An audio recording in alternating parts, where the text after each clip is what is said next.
the whole Liam Kumar Day effect, not really happening. Nigel couldn't make it. Yeah. I rang up Mendon already said he could make it. Don't dig this hole.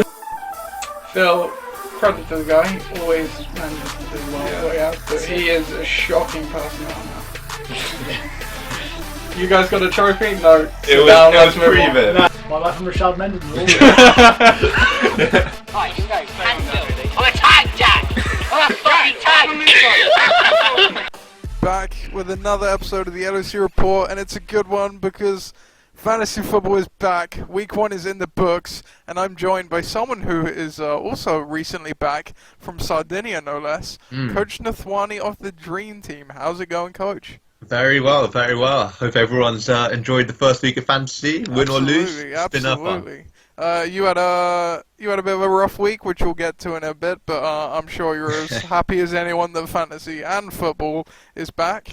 Right. So we won't delay in getting into the good stuff. So here we go, the league news.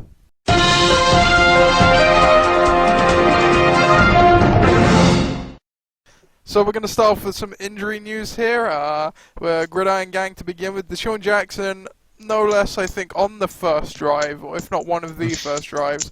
Deshaun Jackson pulled up with a hamstring tweak, and he's going to miss. I've seen varying reports, but the reports are about 2 to 4 weeks. Hamstrings can linger, so it may be the end spectrum of that, but we shall see.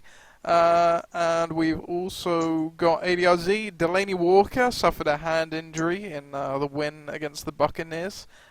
He's week to week. I'm told he could suit up this weekend.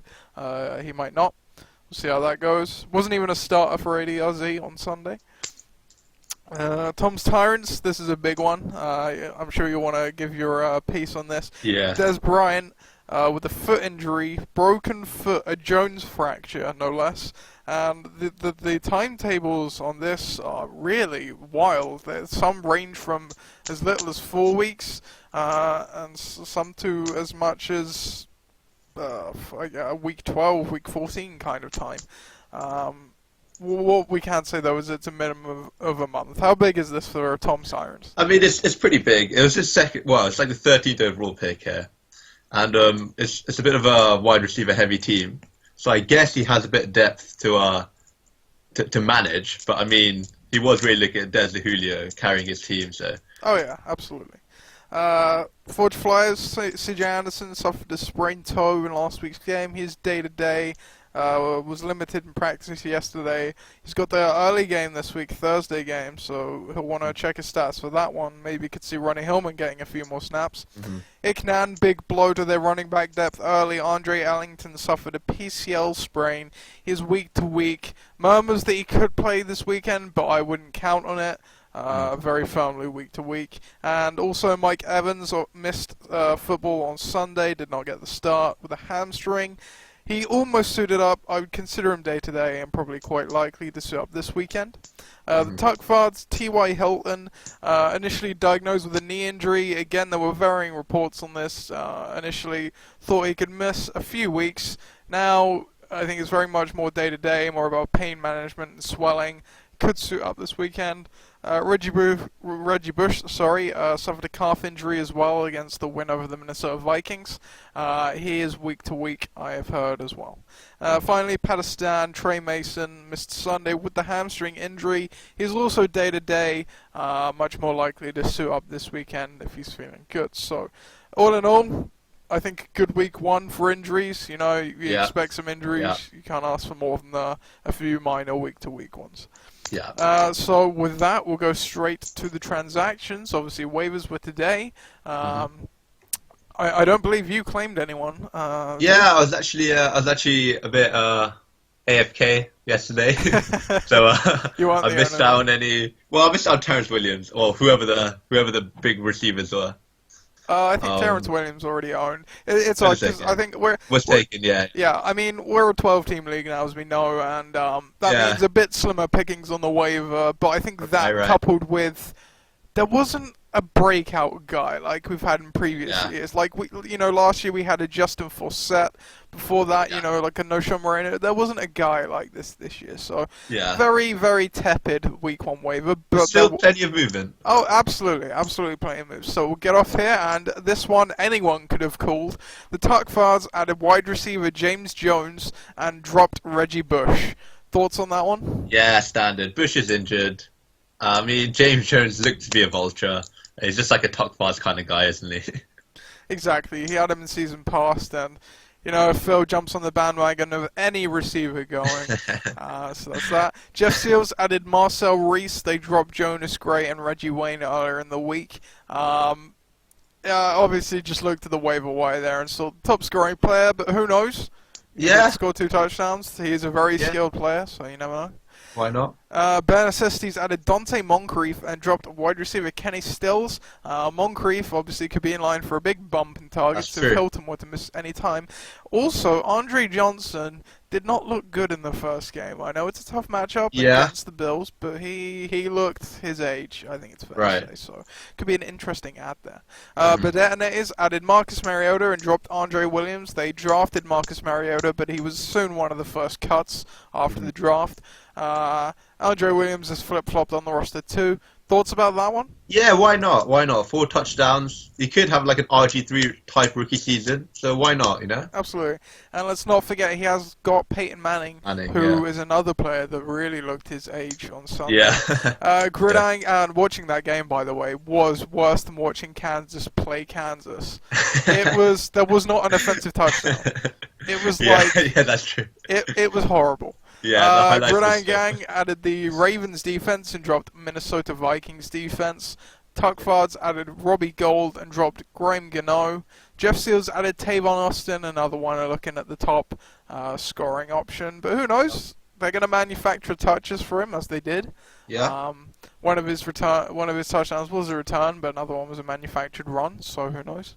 Benesestes added Dion Lewis and dropped Charles Sims. I'm amazed Dion Lewis made it to the second round of waivers. Yeah, that's true. That's an astute pickup there, actually. I think he'd be very pleased that he got it in the second tier of waivers. Absolutely. He's more of the, Shane Vereen, Danny Woodhead variety, probably even a poor man version of that. How New England divvy up the carries and passing down work, but he can be serviceable for sure.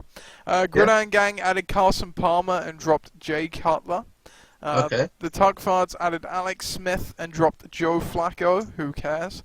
Benesestes added Justin Tucker and dropped Matt Prater. And this one was post waivers. The Tuckfards added Green Bay Packers defense and dropped the Colts defense. All in all, there was some pretty strange moves by the Tuckfards. But when is it not, though? We had James Jones first, which, based on points you can get, but come on, he's not scoring 2 touchdowns a week. He claimed a kicker before he got a quarterback, or any other position, which is just odd. He added Alex Smith and dropped Joe Flacco. I mean, why? Come on. Smith had a pretty decent game, But I get that. But I don't know. I'm not sure he should have had Colts to begin with, Yeah, that was an odd one, and I find it an even odder one adding the Packers against Seattle. I know Seattle won great against St. Louis, but that was St. Louis. and they're a good D. It's strange. Okay. Anyway, that's all the waivers. Well, it'll probably work out for him. So. He usually does. That's all the news. Just a little bit of team news here. We have Ford Flyers activated running back LeGarrette Blunt. He was suspended and on reserve for the first game of the season. Now back from suspension, and he looks to be suiting up for them this week. I think he's feeling good about that. I think he's told me he's a bit of a Blunt fan and looks to be the running back 2, running back 1 to lead him through the season. So fingers crossed for him. We'll get to him in a second. We'll certainly see that he will certainly need him. We'll get right to the week 1 recaps now. We'll start off with what should have been the game of the week. The Tuckfards against Tom's Tyrants, the 2 winningest coaches in history, obviously the 2-time and current champion, going up against the winningest coach who's yet to win the big game. In what looked to be a great game, didn't quite turn out that way.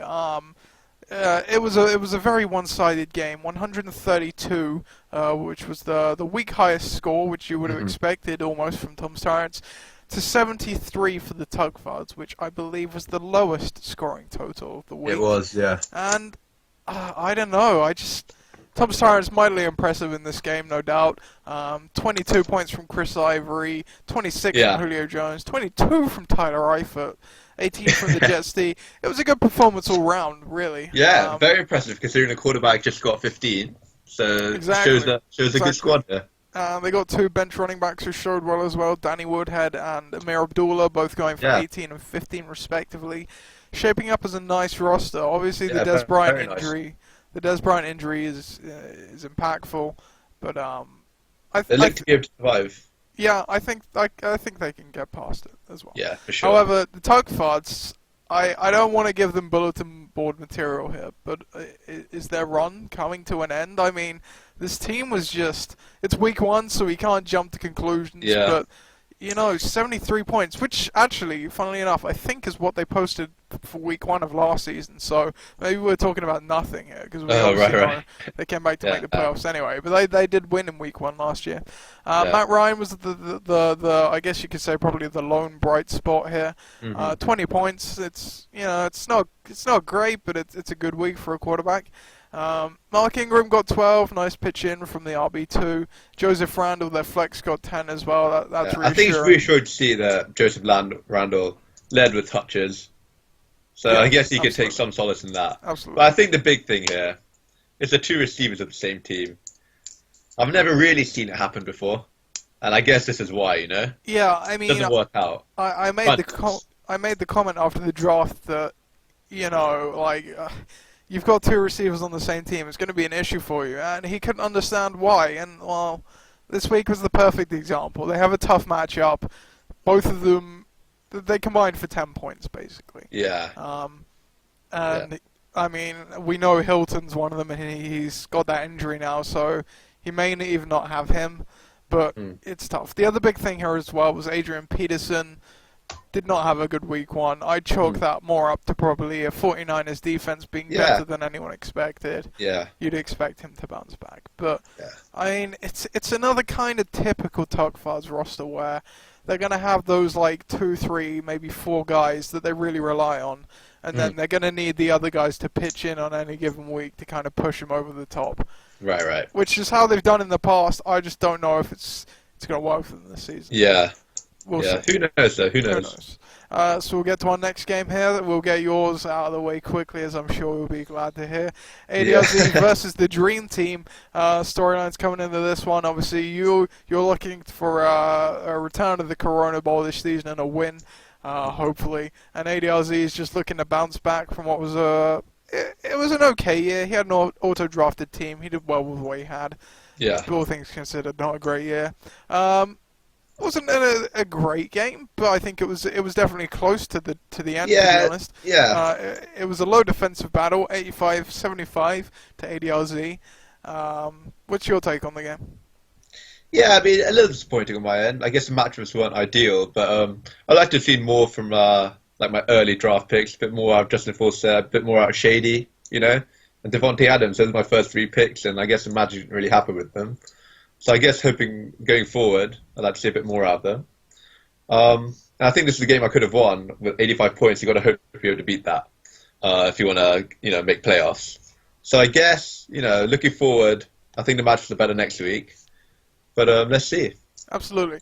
And yeah, as you said, you had a few tough matchups in this one. I'm just going to scan down the list. Drew Brees against Arizona, definitely not an easy game. Justin Forsett against that elite Denver defense, not an easy one. I think Devontae Adams really suffered from, as we said, James Jones. He's not getting 2 touchdowns every week. That's not happening. So you think Devontae Adams should do better. Nelson Aguilar, I mean, he's a rookie. We don't know what to expect quite yet, but certainly as the season progresses, you think he'd get better than that. Yeah. Greg Olsen was the big surprise, you think, with that Carolina offense. He's let's face it, number 1 weapon there now in the pass game. Just got shut down, which, it could happen. Being like I said, the number 1 option, Teams are going to key in on that. Right, I right. don't think they're going to be able to key in enough to the tune of 11 yards receiving every week. Right. I think it's fair to Fingers expect crossed anyway. exactly. It's fair to expect a little regression on last season, but he should still be a good option for the season long. And LaShawn McCoy, 8.7, not bad for a guy who, coming in with the hamstring injury. Yeah. I think the most worrying thing there is, though, that the backs behind him look good too. Yeah, that was, and if that, you never know if that's going to impact season long. But right. he's certainly going to be a guy that the dream team should be able to count on. Right. Going on to ADRZ's side of the ball, nothing spectacular here. Also, perhaps a bit fortunate maybe to get to even 85 points this week. Jason Witten pitching in a tremendous 18 points. No one saw that coming. Week 1 was the week of tight ends, as we'll come to in a bit. Yeah. Russell Wilson 18 against a tough defense. You take that. Charles got 16 again. It's what you kind of expect.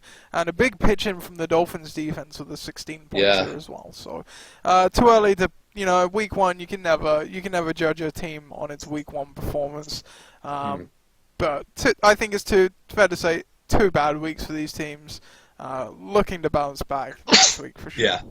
Our next game here, we got Ford Flyers against Detonators. Another relatively close game. Ford Flyers actually were leading this one for a long, long time, but Detonators would eventually come back and win it, 107-88. We'll start on the Ford Flyers side of the ball. It was a tough game. They looked like they looked like they were struggling a little bit. Ryan Tannehill had a poor week, 13 points. You'd expect him to do better, but the other players across the board, I mean, the running backs there, C.J. Anderson and Alfred Blue. Yeah. It's worrying because there's not a lot behind them. Yeah, I mean, Alfred Blue, he's not going to last forever, and he was disappointing. Yeah. And it just didn't look good. And C.J. Anderson as well, there was some doubt about his status coming into the season. Would he be an RB1? Would he be an RB2? With the injury and Ronnie Hillman actually playing better, it's worrying. It's certainly worrying. Yeah. There were other problems here as well, though. I mean, Calvin Johnson, 3.9. You've got to believe he's going to do better than that on a weekly basis. The Lions' offense was just totally out of funk in that game. John Brown was a nice one, 10.6. Came on, got a touchdown early. It's promising. Jimmy Graham pitching 11, 51 yards and a touchdown. That's probably what you can expect typically. Ryan Matthews, obviously, that some thought it was a big reach on draft day. He got a touchdown this week, which gave him a decent flex score of 8.8. But the 4 yards is not what you want to see. It's not. It's really not. And he got a huge helping from his kicker and defense here. 31 points combined from those two.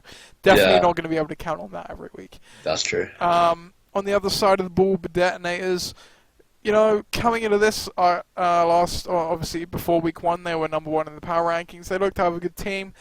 They struggled a bit, but we're going to lead off with Peyton Manning. Peyton Manning did not look good. He put up a terrible 4.9. Yeah. We obviously saw earlier that they grabbed Marcus Mariota, which is good. I think they needed to do that because you never know. 39-year-old quarterbacks, once quarterbacks kind of lose it, it's not a gradual regression of the position. It's a very steep decline. One day you're good, one day you're not. So we could be seeing a great come to an end here. But otherwise, their running backs as expected. DeMarco Murray and Jeremy Hill, great game. 32 points between those two. Receivers, 15 points between Macklin and Matthews.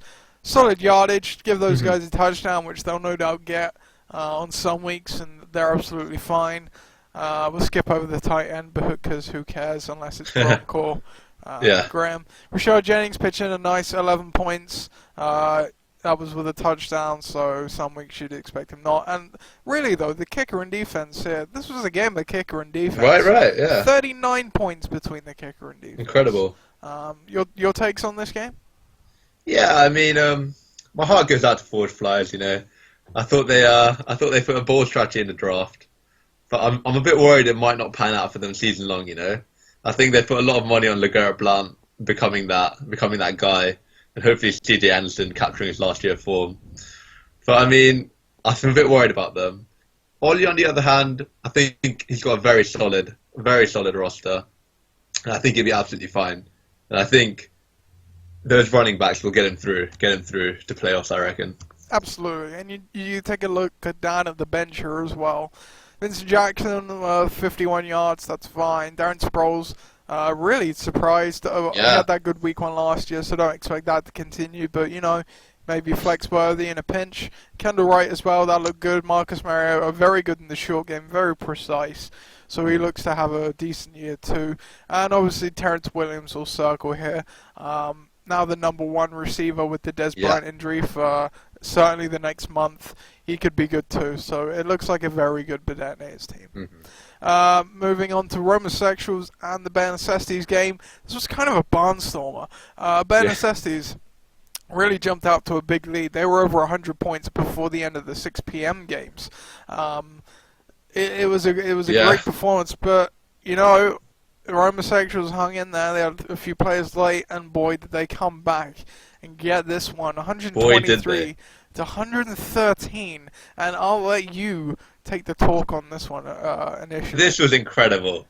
I don't know what Ross has done here, what magic he's put out here, but the Romosexuals, led by Romo and Carlos Hyde, I say, were incredible.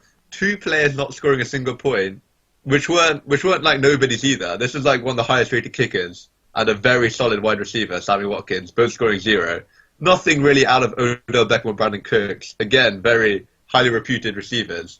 They carried the team and just really 5 of them, And if they get that whole roster going, they could be fire this year. This is what's really scary. I mean, coming into the season, I definitely thought it was a nice team for sure, but now you look at that, Romo 28, Forte 22, Hyde 30, and then you look at guys like Beckham and Brooks who combined for less than 10, and then you got Travis Kelce who got 22. Now, Forte, Hyde, and Kelce are not going over 20 every single week. It's not happening, but it's a very, very nice call, like you said, and they're actually a really scary team. Yeah. Everywhere, even the defense is solid. The Bills' defense it's a good team, and Larry Fitzgerald pitching in a nice game on the bench too. So it looks like a very good team and a very good week one for them. And on the other side of the ball, let's give Bear Necessities credit. I think they were the highest scoring loser this week. Yeah.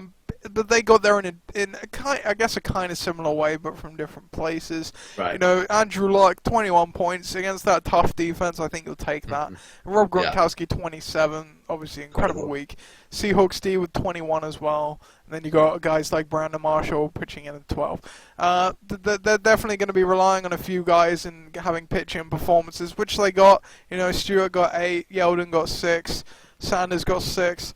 Wallace got 6. That's kind of what you want from this team. That's kind of what they're planning. They got those stars, and they just need kind of like a Tuckfards-esque game plan. They got the stars, and they've just got other guys pitching in.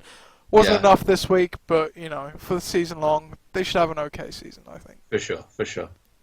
Moving on to our next game then, we have Iknan versus Jeff Seals. Obviously, Iknan trying to make the playoffs again after missing out narrowly last season. And Jeff Seals, now the sole coach of that team, Coach Fisher. And it was a great game. I think it was a real close one. And really was. Both teams looked pretty good, all things considered. Iknan took this one 102 to 96. What are your thoughts? I mean, the defense stands out, Broncos defense do look to be elite this year. Oh, yeah, they look good.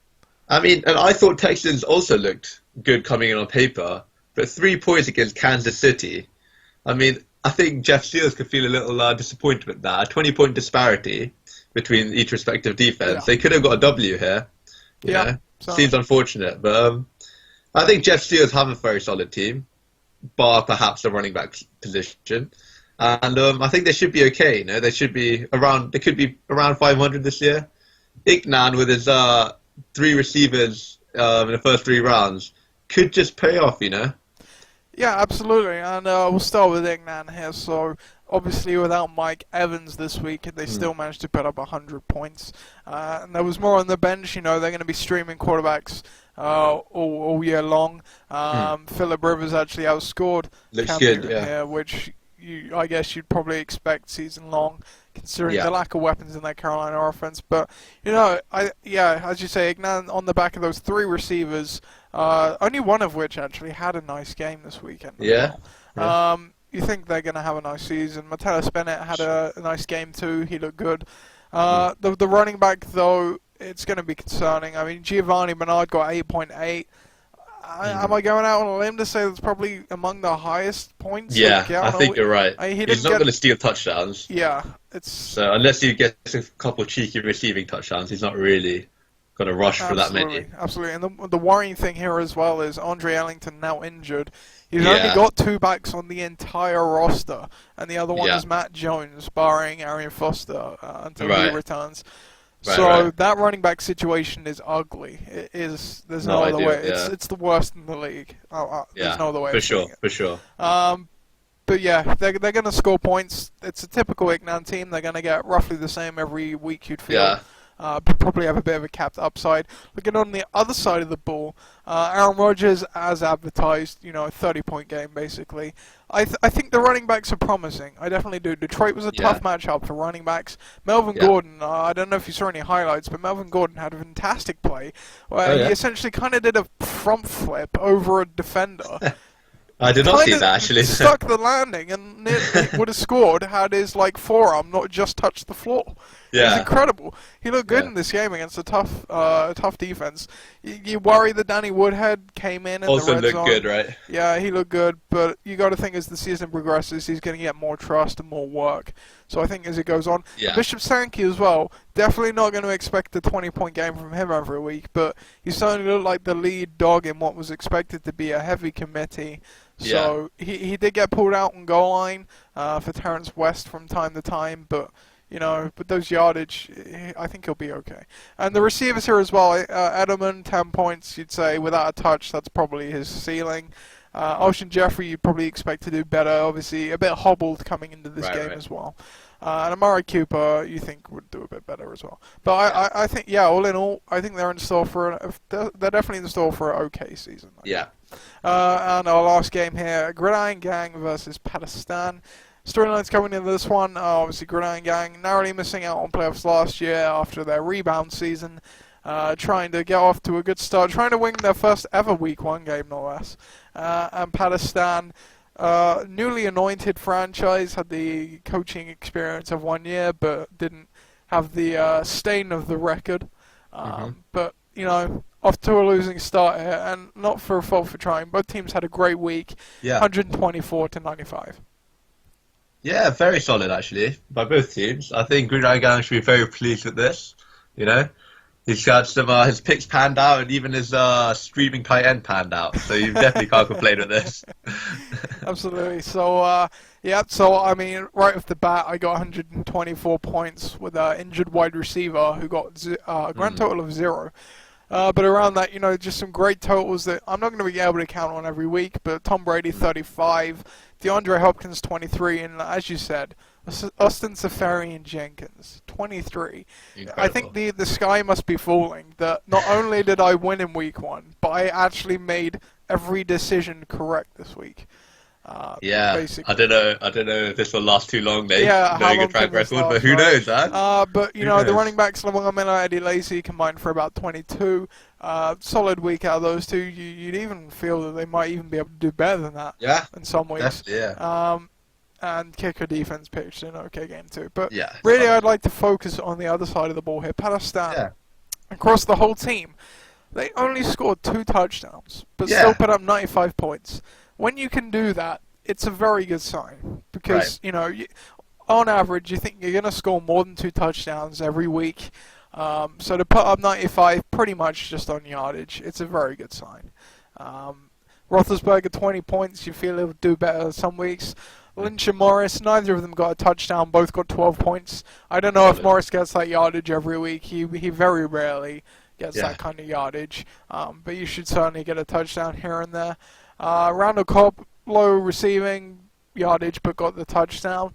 You feel he'll probably be able to improve on that. Yeah, that's his basement, I think, yardage-wise. Keenan Allen was the real bright spot. A lot of doubt surrounding him after a bad sophomore season. If he could rebound to his rookie year, which he certainly did, 15 catches for 166 yards. Only needed a touchdown to make that a very nice day. And Rivers has eyes for him, so I think he should be a great receiver. Certainly with Antonio Gates out. Yeah. So I think good things for Pakistan. in the future.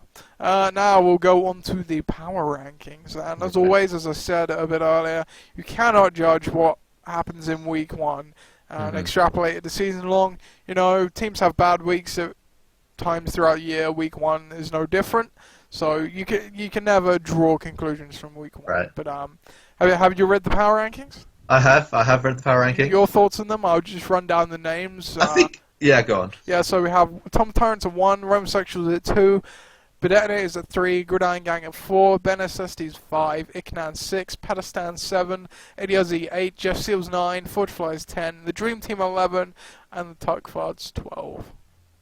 I think this is more or less about what I agree with. I think Phil and I, rounding off the power ranking, seems fair. We both didn't do that well. But I feel as though, actually, I think Pakistan could have grounds to be a touch higher, you know?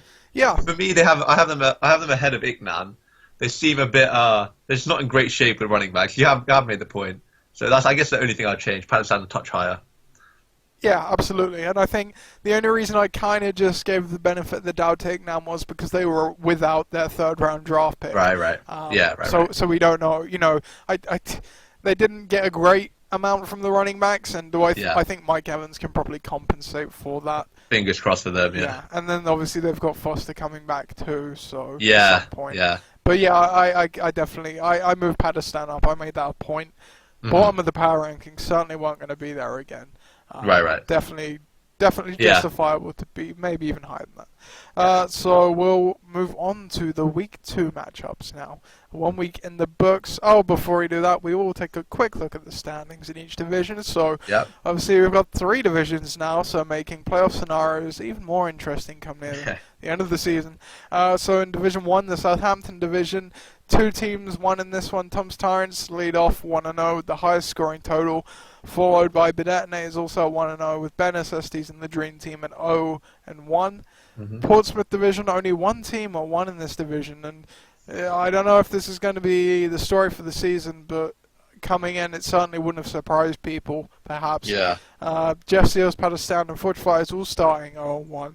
But perhaps, maybe not the surprise, but what's shaping up as possibly the toughest division, the Winchester division. And the 3 teams here, I mean, Gridiron Gang 1-0, the Romosexuals 1-0, Iknam 1-0, and then Tugfards 0-1.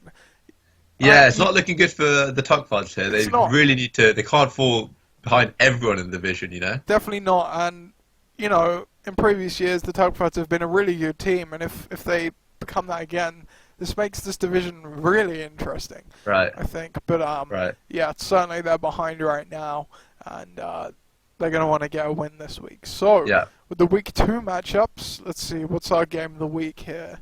It's probably the game I'm looking at right now. So Gridiron Gang versus Bedetinators. Both teams started 1-0, obviously. I think their head-to-head record in years past is 5-3 in favor of Bedetinators. Projections in this one have Bedetinators winning 123 to Gridiron Gang 115. Your thoughts on this game? I mean, Peyton Manning's been projecting at 22.3. And that Kansas City defense with those Tamba Hali and Justin Houston, I think there'll be plenty sacked off. I don't think Peyton Manning gets, to be honest, anywhere near 20. So I think if you look at projections otherwise, I still favour Gridiron Gang. Lacey against the Seahawks team might be a bit troublesome for them, but maybe Lamar Miller against Jacksonville could do some damage. So it should be a good game. Absolutely. And as you said about Peyton Manning, well, I think he's a virtual lock to probably improve on the 5 points he got last week. Thursday night game at Arrowhead, not an easy one, as you say. He just didn't look good in week 1. Yeah. They're going to be run heavy. It'll be interesting to see how he does. On my side of the ball, we'll talk about lineup changes too. So obviously Deshaun Jackson comes out of my lineup, currently for Shane Vereen in the flex, but that could change. Zach Ertz slots in at tight end, Frost and Safarian Jenkins too. Newly acquired defense, the Ravens, slots in as my defense. And Carson Palmer also coming in for Tom Brady. I did Okay. not like the look of the Buffalo defense. Yeah, I don't blame you for that. In actually. Buffalo, so I'll take Carson Palmer this week. Yeah. On the other side of the ball, I think the only change here was Terrence Williams. I think that's a for good Rashad move. Jennings. Byron Maxwell, number one receiver of the Eagles, got absolutely roasted by Julio Jones. Mhm. But you got to think he'll have a better day against Terrence Williams. That being said, Yeah. Terrence Williams, newly anointed number one receiver, could have a nice week. Yeah. Who are you picking in this one? I mean, just to Peyton Manning, I might have to go Gridiron Gang. Yep. Yeah, they look good. Yep, I'm going to go me too, vibing the confidence. As always, worked well last season, worked well this week. Yeah. Yeah. So we'll get to our next game here, ADRZ versus Tom's Tyrants. Again, another game where both these teams are entering the game 1-0. ADRZ with a slender win last week. Tom's Tyrants with the league high score. ADRZ actually projected to win this one, 117 to 100. Lineup changes for ADRZ. Just looking, I don't think they've made any yet. Tom's Tyrants side of the ball, they haven't made any yet either. But you figure Jarvis Landry's going to kick in the wide receiver 2, and then Amir Abdullah or Danny Woodhead, or maybe even Tevin Coleman comes in a flex. Yeah. After what Carlos Hyde did to that Vikings defense, I think Amir Abdullah would be a great play. That was odd. The Vikings defense was expected to be good On this paper, year. They yeah. just got chewed up on the ground. It's true. So, your thoughts on this game? I mean, I like Tom's Tyrants actually. I mean, I know they're behind on the projections, but I guess I like the matchups really. You know, I think they all should be able to perform pretty well. I think Bradford could be in for a good game in Dallas. You know, I think those Eagles will bounce back. Yeah, certainly. I think it's fair to say they had a bit of a Bradford had a bit of a disappointing performance in week 1, but he looked good. I think Tom's Tyrants probably has more firepower for sure. But you know, I think ADRZ are also a good team. They had a bit of a low score last week, but again, they haven't got the best of matchups. There's concern around the wide receiver 2. Steve Smith had a tough day. It was against a tough defense, so I guess we'll give him the benefit of the doubt. But yeah, I think I'll go off against the projections too. I'd probably go with Tom's Tyrants here as well. So our next game, Fudge Flyers against the Dream Team. Both these teams going 0-1, so one will leave 0-2. And it's an uphill climb, as we know. The Dream Team currently projected to narrowly win this one, 113 to 112. Lineup changes, Fudge Flies starting LeGarrette Blunt right off of the activation, coming straight in. Other than that, I don't see any changes there. On the Dream Team side of the ball, LaShawn McCoy kicking from the flex to RB2. Pierre Garçon making the start. DeAngelo Williams going into the flex. That's I think that's our decision to be Latavius Murray or DeAngelo Williams. And even Pierre Garçon or one of the other receivers, you know, I've got a little thinking to do. Yeah, for sure. For sure. So, your thoughts on this game?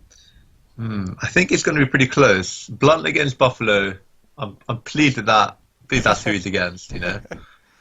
But it should be pretty close, actually. And you know what? Ford Flyers could just edge me here. You know, it'll be close. Yeah, looking down at Tannehill against Jacksonville. Jacksonville did a nice job against Carolina, but I think Miami's offense is a fair bit better. Blunt against Buffalo, I mean, he's projected 11 points here. Yeah. Could I see 50 yards and a touchdown? Yeah, maybe. Yeah, I don't see 110 yards there. No, absolutely not. CJ Anderson against KC, 14 points, that's, I don't know, it's a question mark for me.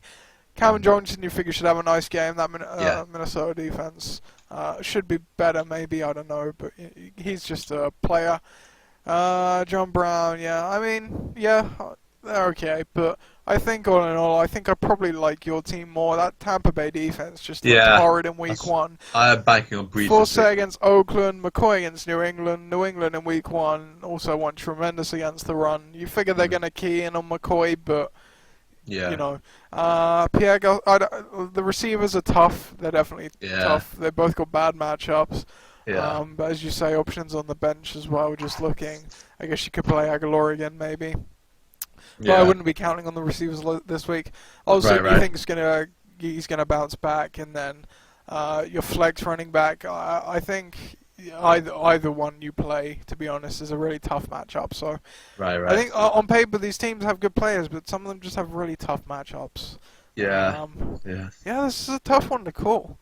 I think I'm going to go with your team based Okay. on I think you have higher upside star players. Breeze, Forsett, McCoy. I think are probably better than the top 3 of Ford Flyers, which I would say are Calvin Johnson, Jimmy Graham, and I guess CJ Anderson. yeah, I guess maybe Ryan Tannehill. Yeah. Yeah, I think it's going to be one of those games where 2 or 3 guys carry a team to Yeah. a victory. And I the other think guys it'll just- unfortunately be a low score. I don't think we're going to make it to It doesn't 110. look, yeah, it doesn't look plus. like the looks of a shootout, Yeah. does it? Yeah. Yeah, but I'll take your team, I think. Alright, sweet. Our next game, Iknan against Bear Necessities. This one's an underrated matchup, I think. Projections here have Bear Necessities winning 108-97. Iknan are 1-0. Bear Necessities are 0-1. Looking at the lineups here, Philip Rivers making the start against the Cincinnati defense. For Iknan, Andre Ellington's still in the lineup. He's going to come out. Yeah, I hope so anyway. Mike Evans slots into the flex. God, who wouldn't kill for that? And on the other side of the ball, Bear Necessities doesn't look like their lineup. Oh no, David Johnson, running back Arizona. That's a bit of a Hail Nice. Mary. He only got 1 catch. Yeah. I know it was for 55 yards and a touch. But I think I've been hearing that Chris Johnson is going to be the bell cow there. Okay. David Johnson. Bruce Arians said he wants his rookies to earn their playing time. Right. So I wouldn't expect David Johnson to come out and be good in this one. Yeah, I think they have options on the bench. I mean, they have Chris Johnson as well. Yeah, So. yeah, definitely. What's your thoughts on this game? I mean, that Andre Ellington injury, there's a big hole at running back now. I mean, Matt Jones, that's it, right? Like, who else can they put right now? Well, I mean, there's guys on the waiver if they don't get picked up. Like guess, Benny yeah. Cunningham, I'm going to spotlight. I was quite surprised he cleared waivers. Yeah. He could slot right into this lineup. I think you might have to. Yeah, I think yeah, it's tough. I don't know. I mean, it'll be on those receivers to, you got to hope that, like, those 3 receivers, they can get to, like, 60, 70 points. I think that's what it'll take for them to win, you know? Yeah, and they don't have the prettiest of matchups either, I think it's fair to say. Thomas against KC, although they Nuke Hopkins kind of chewed them up. Antonio Brown against Sam Fran, it's a good D, but, you know, Antonio Brown's going to get his work. Evans against New Orleans, I don't know who he'll be matched up against. If it's against Browner, it's probably a tough one. Yeah. If it's not, he'll probably have a field day. Yeah. Who are you taking? I think I might take Bare Necessities in this one. It'll be close to Bare Necessities. Yeah, this has a look of another kind of low-scoring game to me. Some really tough matchups for key players. I think I'll go with Ignam for the same reason I went with your team. I think there's a little more star power in there. Those 3 receivers. Yeah. Luck against the Jets and Gronk against the Bills. I 2 of the suppose, star yeah. players for the Bear Necessities have the toughest matchups possible, really. Yeah. So yeah, I think I'll go Ignam, but I agree it's probably going to be another low-scoring, close one. I mean, I'm hoping it's Ignan because Bare Necessities in my division, but we'll see. Yeah, definitely. Roman Sexuals against Jeff Seals next. So the 2 of the newest coaches, I guess, in a way. Roman Sexuals 1-0. What rust after their 3-4 year hiatus. And Jeff Seals 0-1 after what was definitely a promising week 1. Projections in this one. The Roman Sexuals, this is a pretty high scoring one, 126 to 121. Let's look at the lineups here. I doubt anything's changed in this one yet. Nope, nothing's changed. Your thoughts on this game? Yeah, I think it potentially could go this big as well. I mean, these homosexuals look hot. I mean, Carlos Hyde's only projected 5 in this. And I mean, he's going to be fed the ball a lot after last game. I don't think Kelsey will do as well. But I think Sammy Watkins will kind of make up for that. So, I mean, I'm looking at the homosexuals to go 2-0 actually. Yeah, I mean, just looking down, Romo, obviously without Bryant now, but he still managed a nice week last week, playing Philadelphia. Should have another decent game. Forte against Arizona, it's not the best of matchups, but I think Mark Ingram had a nice day. So it's certainly promising. Pittsburgh defense looked terrible against the Patriots, so Carlos Hyde should have a field day there. Odell Beckham against Atlanta and Brandon Cooks against Tampa Bay. Yeah, jeez. That's mouth like drooling there. It's great. And as you say, Kelsey will probably regress, but should be okay, and Watkins should do a little something. On the other side of the ball, Jeff Seals, I mean, Aaron Rodgers against Seattle, I think he'll probably still get around his projection. The running backs, they don't have the best of matchups. Sankey could be alright against Cleveland. The receivers, God, they've got 2 tough matchups too. Right. Buffalo and Arizona. And Baltimore for Amari. I'm going to go homosexuals here too. I think they could. 2-0. Imagine that. That division is shaping up as a tough one, I'm telling you. And our last game here, the Tugfards against Pakistan. Both of these teams 0-1 as well. Projections in this one have Pakistan winning 117, 104. This is actually an underrated game for probably game of the week. This is a very big rivalry, one of the newest rivalries as well. Looking at lineups, the Tugfards, they've put Percy Harvin in after his 18-point game with T.Y. Hilton ailing. I guess that makes sense. No, I'm surprised they just didn't go and put James Jones in straight away. I'm also quite surprised they haven't taken a shot at Allen Robinson yet, but there we are. Andre Johnson against the Jets, that's not pretty. No other Robbie Gould coming in at kicker, and the Cardinals, have they already changed their defense Yep, they have. So, during the duration of this breaking news, Tugfards already drops Green Bay defense and adds the Cardinals. I think that's a good change, Yeah, definitely. On the other side of the ball, any lineup changes?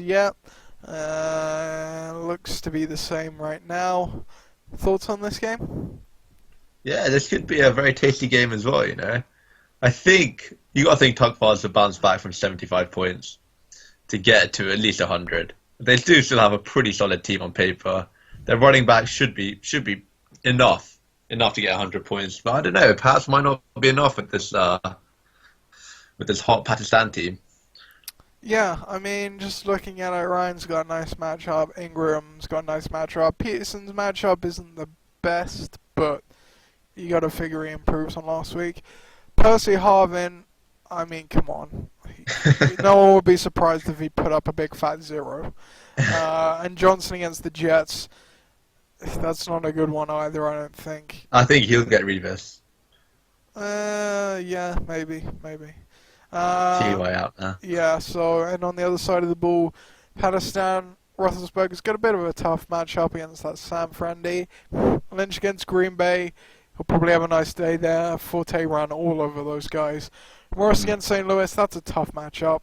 Cobb against Seattle, tough matchup. Though, that being said, the quicker, niftier guys typically have a better game against Seattle.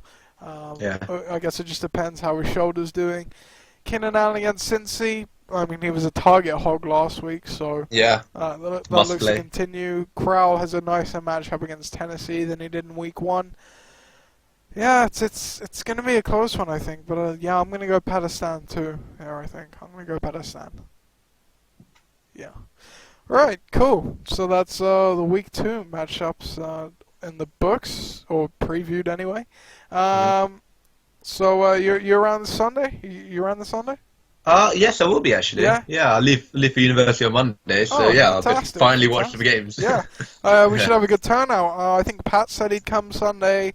Nice. You're coming. I think Tom could come again. I think Chris is coming. Nice. Ben might come.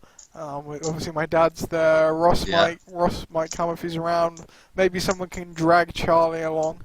Phil might come as well. So could nearly be a full attendance. So if you're around, join us on Sunday. So Thursday night game tomorrow. Get your lineup set. Check your rosters before Sunday, and of course I'll give the injury updates on Twitter Sunday afternoon at some time. And We'll be back next Wednesday, recapping the Week 2 games and having a look at Week 3. Look out for Coach Barnes' article, which should hit tomorrow at some point, the bold predictions for the week. But other than that, I enjoyed the article. It's nice to yeah, have you like it? Yeah, it's nice. It's a nice little feature, actually. I think Coach Barnes has started off quite well with that. So Yeah, absolutely. looking forward to the next one, Tom. Absolutely. So yeah, we'll sign off there, and best of luck this weekend to you against your matchup with the Ford Flyers. Thank you to very much. everyone else, and we'll be back with you next Wednesday. See ya.